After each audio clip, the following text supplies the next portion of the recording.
everyone. Good morning, good evening, good afternoon, wherever you are. This waiting game is just driving me nuts.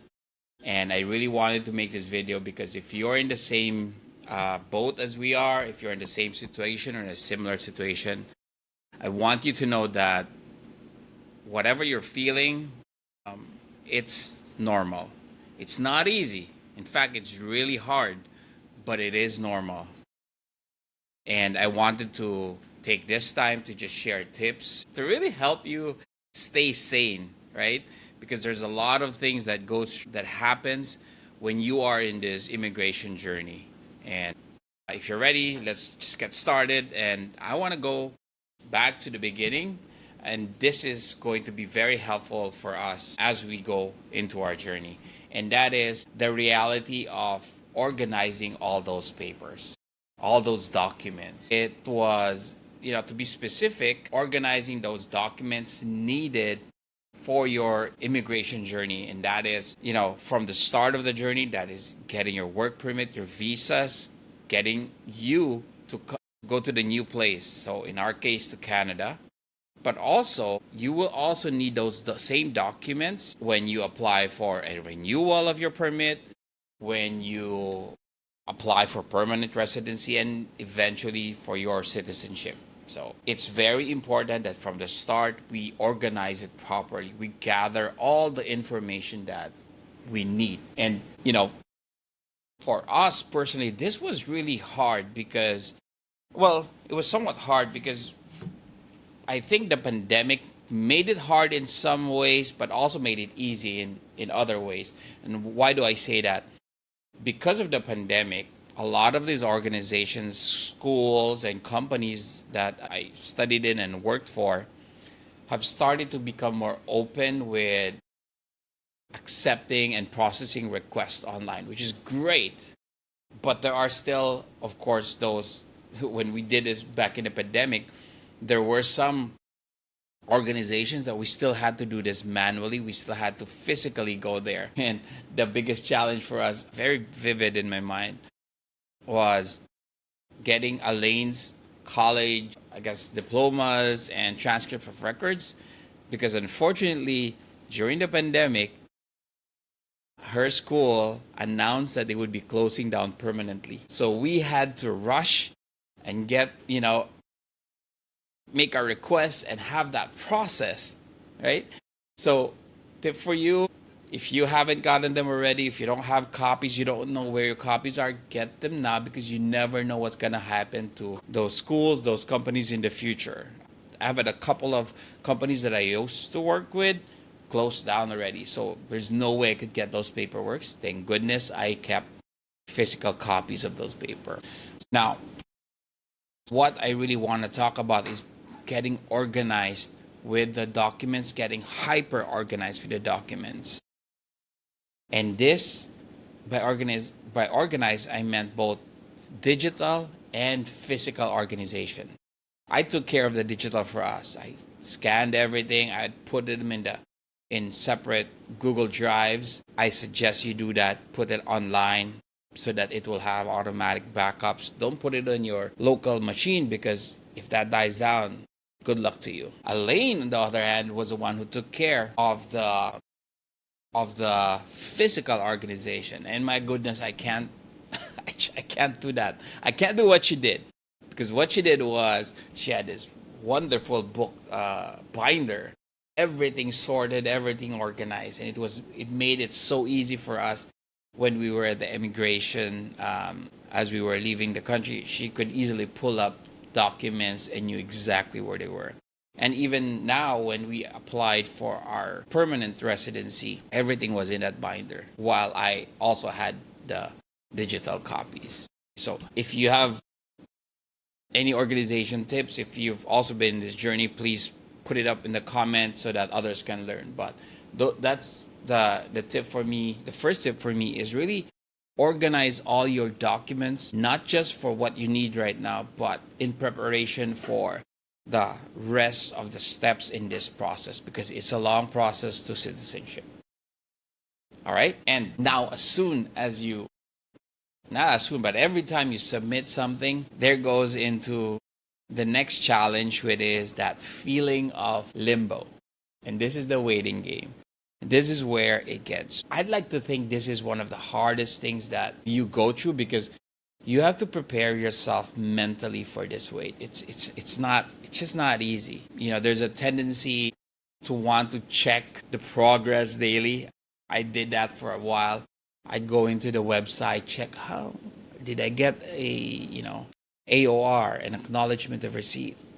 Did I get the invitation to do the biometrics? So that it just takes over your life because you wanna get updates, even if you know that you're gonna get an email anyway. It just mentally that was draining. So here for me, my tip is, and this is so much easier said than done. My tip is to focus on things that you can control. Again, easier said than done. And you can do this also by making sure that you are intentional in enjoying the time with family and friends and really actively seeking, I don't want to call it distractions, but seeking to live life fully. And that's by looking at hobbies, looking at social activities, and just enjoy the time. You've already done what you can with all those papers. You've submitted those requirements. If you focus too much of that, then that kind of takes away the rest of the life that you could be enjoying. In fact, if I'm going to be very blunt, right? Worst case scenario is they deny your application. Well, you just spent the last year or so waiting for that denial or that rejection. And now what? Nothing. You got nothing out of it. At least if you were rejected but you live life to the fullest, at least you've enjoyed that time, right? Sounds really bad, but again, I always say, hope for the best, expect the worst. So if the worst is going to happen, at least you're enjoying life. I don't know if a lot of you would like that advice, but I would put it that way. Just enjoy the time. Make sure you distract yourself with a good time, if that makes sense. And I guess the last few tips that I have for you, and this is just to remind you that in this waiting game, we have to remember that we are not alone. So we have to be relying on reliable sources out there and also leaning on our community. There's so much information out there. That's the good and the bad of the society that we live in right now. I would say be very careful about scams and misinformation. These scammers will use your fear of the unknown of what's going to happen to take advantage of you. They'll offer you services and stuff because they know you're scared and they know you'll do anything to get through this process. So be careful about that. Whatever you get, what information you get, make sure they're coming from reliable sources. Okay. It would be great. Now, if you have the means, it would be great to get advice from lawyers and consultants, registered consultants. In Canada, they have what they call Registered Canadian Immigration Consultant, RCIC.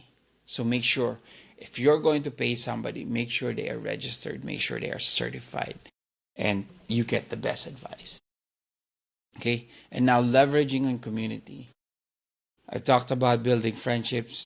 A lot of times it's great to have friends who are in the same boat as you are because you can share these stories. You can use the value of just having that shared experience. In fact, if one of the tips that I shared last week was to get through these online Facebook groups, very helpful. They're great because they give you an idea of what other people are going through, how they're able to get through things. But I go back to the other tip. Whatever you get from these Facebook groups, still check the resources, cross-reference their resources or their sources, make sure that it's legit. Don't take anything at face value. Now, just a warning, I suppose, when you join these Facebook groups or even when you meet people who are in the same boat.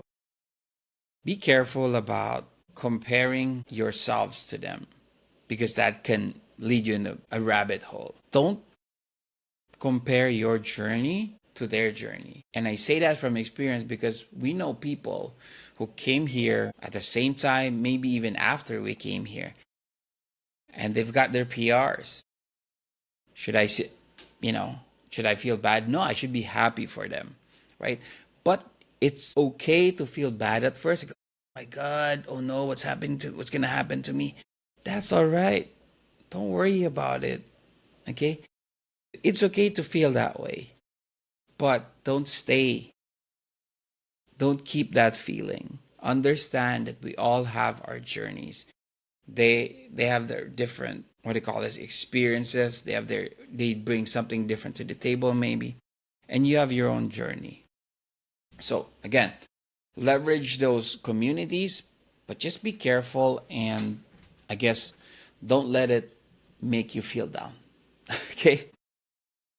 So I hope those practical tips will help you in this chase for the paper, especially in the waiting game. So like I said, be hyper organized with the documents. Make sure they are future proof, not just for what you need right now, but what you will be needing in the rest of your immigration journey. Next, take care of your mental health. This waiting game will drive you and can drive you insane. Find ways to distract yourself with the good things by enjoying life to the fullest. Of course, last two, make sure you always get reliable information from reliable sources. And remember that you're not alone. Leverage these communities that can help you in your journey. And the last thing I want to say is we need to find that balance that works for you in being proactive, but at the same time, trusting the process. You want to do as much as you can that you can control. At the same time, you just have to trust and let go so that you can continue to live your life. Okay. If anything has been useful for you or resonated with you, please share your thoughts in the comments so that others can also listen or learn from you. If you think others can find some comfort in what I've talked about and can relate to this insane waiting game, please share this with them and let them know that they're not alone. And of course, if you really like it, please do like, share this, or share this, and subscribe to the Immigration Chronicles on Spotify, Apple, or YouTube. Would love to get those numbers up so I can reach out to more people who might be in the same journey. So, thanks again for tuning in, and remember, keep finding that balance that works for you. See you.